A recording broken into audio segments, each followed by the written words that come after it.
Hello everyone, मैं doctor प्रगति गुप्ता और आज इस वीडियो में हम बात करने वाले हैं stages of Alzheimer's disease. Alzheimer's disease की अगर हम बात करें, इसके अंदर कुछ बेसिक सिम्टम्स देखने को मिलते हैं, जैसे कि मेमोरी लॉस होना, डेली रूटीन वर्क हैम्पर हो जाता है आपका, पेशेंट किसी को पहचान नहीं पाता है। तो इसकी डिफरेंट डिफरेंट स्टेजेस होती हैं। इनिशियली जो इसकी स्टेज है, जो प्री क्लिनिकल स्टेज है, उसके अंदर कोई भी मेजर सिम्टम्स हमें देखने को नहीं मिलते, क्योंकि वो एक नॉर्मल स्टेज जो आगे हम मानते हैं जिसके अंदर मेमोरी लॉस होनी स्टार्ट होती है, उससे एक प्रायर स्टेज है, उससे पहले की स्टेज है। तो इस कंडीशन के अंदर ब्रेन के अंदर चेंजेस तो स्टार्ट हो जाते हैं, बायोलॉजिकल चेंजेस आने स्टार्ट हो जाते हैं। वहाँ पर कुछ ना कुछ ऐसी कंडीशन तैयार होनी स्टार्ट हो जाती है जो आगे चलकर इस बीमारी को लीड करती है। तो इसके अंदर बेसिकली ये डिफ़िकल्ट टू डायग्नोज स्टेज है, क्योंकि ये प्री क्लिनिकल स्टेज है। अब जो नेक्स्ट स्टेज, सेकेंड स्टेज जैसे हम मानते हैं, वो है माइल्ड कॉग्निटिव इम्पेयरमेंट, MCI जिसे कहा जाता है। उसके अंदर इनिशियल माइल्ड, बहुत हल्का हल्का मेमोरी लॉस होना स्टार्ट हो जाता है। पेशेंट के अंदर एनालिसिस करना उसे मुश्किल होता चला जाता है, जिसे हम कॉग्निटिव चेंजेस कहते हैं। कॉग्निटिव मीन्स कि कुछ भी चीज़ों को प्रोसेस करना, एनालाइज करना, थॉट्स को समझाना, ये आपके बिहेवियर के अंदर, आपकी एक पर्सनालिटी के अंदर होता है। इस कंडीशन में पेशेंट को ईजी नहीं होता नेम्स रिकॉल करना, मेमोरी पे इम्पैक्ट आना स्टार्ट हो जाता है। ये लेकिन जो कंडीशन है, ये या तो पेशेंट समझ पाता है या उसके क्लोज मेंबर्स समझ पाते हैं, जो फैमिली मेंबर्स है। और इसके अंदर पेशेंट कंप्लीटली इंडिपेंडेंट होता है, अभी किसी और पर डिपेंडेंट नहीं होता, क्योंकि थोड़े थोड़े चेंजेस आने स्टार्ट होते हैं।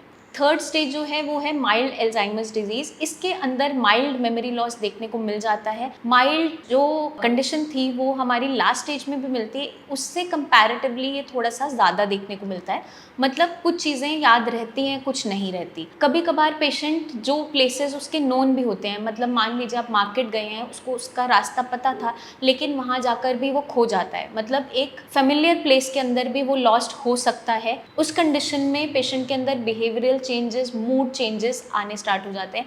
पेशेंट इरिटेबल होना स्टार्ट होता है, कन्फ्यूजन होनी स्टार्ट हो जाती है। और ऐसे पेशेंट ज़्यादातर किसी ना किसी की उन्हें असिस्टेंस चाहिए होती है, थोड़ी सी हेल्प चाहिए होती है अपने डेली रूटीन वर्क को करने में और किसी भी चीज़ों को रिकॉल करने में। मतलब कुछ ना कुछ उन्हें सपोर्ट वहाँ पर चाहिए होता है, कंप्लीटली इंडिपेंडेंट नहीं होता। अब हम बात करेंगे मॉडरेट एल्जाइमर्स डिजीज़ के बारे में। जो ये स्टेज है, इसके अंदर आपका मेमोरी लॉस और कॉग्निटिव चेंजेस, जो एनालिसिस की, एक थॉट प्रोसेस की कंडीशन है, वो बहुत ज़्यादा वर्सन अप होने स्टार्ट हो जाती है। पेशेंट को चीज़ें याद नहीं रह पाती, अपनी पर्सनल हिस्ट्री भी उसे ध्यान में नहीं होती। अगर आप उसके बारे में कुछ क्वेश्चंस आप उससे पुट अप करते हैं, तो पेशेंट आसानी से आंसर नहीं कर पाता। बिहेवियरल चेंजेस बहुत ज़्यादा आने स्टार्ट हो जाते हैं, मूड चेंजेस बहुत ज़्यादा आने स्टार्ट हो जाते हैं। लास्ट स्टेज के कंपैरिजन में इसके अंदर वो बढ़ते चले जाते हैं। स्लीप में डिस्टर्बेंसेस आने लग जाती है, पेशेंट की स्पीच में डिस्टर्बेंसेस आने लग जाती है, डिफ़िकल्टी हो जाती है कुछ भी बोलने में, समझाने में। और ऐसी कंडीशन में किसी ना किसी की असिस्टेंस, सुपरविजन बहुत ज़्यादा नेसेसरी होती चली जाती है। पेशेंट अब इंडिपेंडेंट नहीं रह जाता। लास्ट स्टेज के कंपैरिजन में ये उसका वर्सन अप होता हुआ स्टेज है, और इस कंडीशन में पेशेंट को किसी ना किसी की ज़रूरत साथ में ज़रूर पड़ती है। लास्ट स्टेज होती है सिवियर एल्जाइमर्स डिजीज़। जैसे वर्ड हम सिवियर से समझ सकते हैं कि कंडीशन बहुत ज़्यादा वर्सन अप हो जाती है। उस कंडीशन के अंदर कंप्लीट जो लॉस है फिजिकल एक्टिविटी के अंदर, वो होना स्टार्ट हो जाता है। पेशेंट का मेमोरी लॉस कंप्लीटली हो चुका होता है। पेशेंट दूसरों पे टोटली डिपेंडेंट होता है अपना डेली रूटीन वर्क करने के लिए, चाहे उसको वॉशरूम जाना है, चाहे खाना खाना है, चाहे नहाना है। क्योंकि पेशेंट फिजिकली भी एक्टिव नहीं रह पाता है, उसकी बॉडी के अंदर बहुत ज़्यादा स्टिफनेस आनी स्टार्ट हो जाती है। पेशेंट कुछ भी बोल नहीं पा रहा होता है, अपने किसी भी फैमिली मेम्बर को बिल्कुल भी नहीं पहचान पा रहा होता है।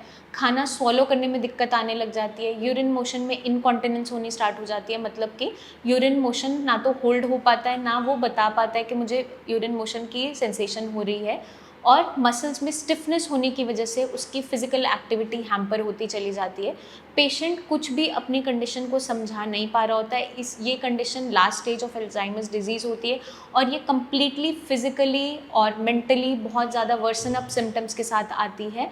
और पेशेंट कम्प्लीटली डिपेंडेंट होता है, उसके साथ कोई ना कोई हर समय चाहिए होता है, क्योंकि वो अपने आप को पहचान नहीं पा रहा होता है, उसे कुछ नहीं पता चल रहा होता है कि मेरे साथ चल क्या रहा है। तो इस वीडियो के अंदर हमने डिस्कस किया डिफरेंट स्टेजेस के बारे में अल्जाइमर्स डिजीज़ की।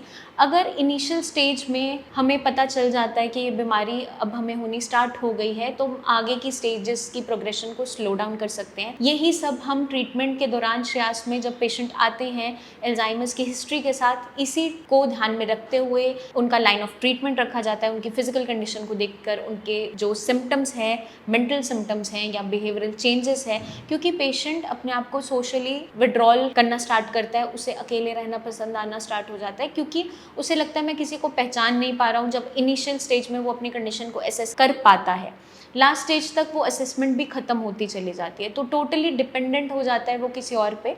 और इस बीमारी के साथ परेशानी क्या होती है कि पेशेंट को खुद ही नहीं पता चल रहा है कि मेरे साथ क्या क्या हो रहा है। तो एक स्टेज पे जब उसे सोचने समझने की थोड़ी क्षमता है उसमें, वहीं पे अगर हम इलाज उसका स्टार्ट कर देते हैं तो लास्ट की स्टेजेस से वो बचता चला जाता है और उसकी progression of disease slow down होती चली जाती है।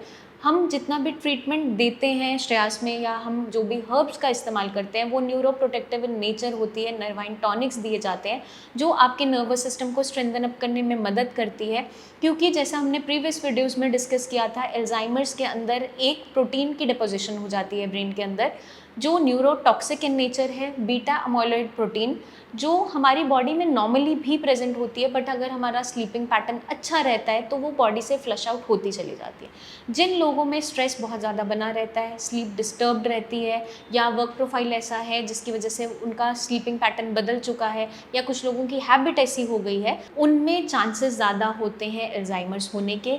फैमिली हिस्ट्री भी मिलती है कभी कभार अल्जाइमर्स डिजीज़ को लेकर, बट हमेशा हर केस के अंदर देखने को नहीं मिलती। और जो पेशेंट लंबे समय से अल्कोहल का इंटेक कर रहे होते हैं, उनके अंदर भी डिमेंशिया के सिम्टम्स, मतलब मेमोरी लॉस होना, सोचने समझने की क्षमता का कम होना, ये सिम्टम्स आने स्टार्ट हो जाते हैं। तो अगर हमारे आसपास कोई भी ऐसा पेशेंट है या आप खुद इस बीमारी से सफ़र कर रहे हैं, तो इस बीमारी को छुपाना नहीं है, खुलकर बात करनी है, इसको डिस्कस करना है और इसको सॉल्व करना बहुत इंपॉर्टेंट है, ताकि हम लेटर स्टेजेस से पहले ही अपने आप को बचा सकें और हमारी क्वालिटी ऑफ लाइफ अच्छी रहे। आई होप ये वीडियो आपको मदद करेगी अवेयर होने में, समझने में अल्जाइमर्स की स्टेजेस को, क्या क्या सिम्टम्स होते हैं, ताकि आप पहचान पाएँ कि पेशेंट के अंदर ये सिम्टम्स अगर मिल रहे हैं तो उसे सच्ची में हेल्प की ज़रूरत है। आई होप ये मदद करेगी आपको इन सब चीज़ों को समझने में। जल्दी ही मिलेंगे हम नेक्स्ट वीडियोस में, जहां हम लेकर आएंगे बहुत सी ऐसी टिप्स, बहुत सी ऐसी गाइडलाइंस जो आपको मदद कर सकती है इस बीमारी से बचने में। तब तक के लिए अपना खास ध्यान रखिए। Take care.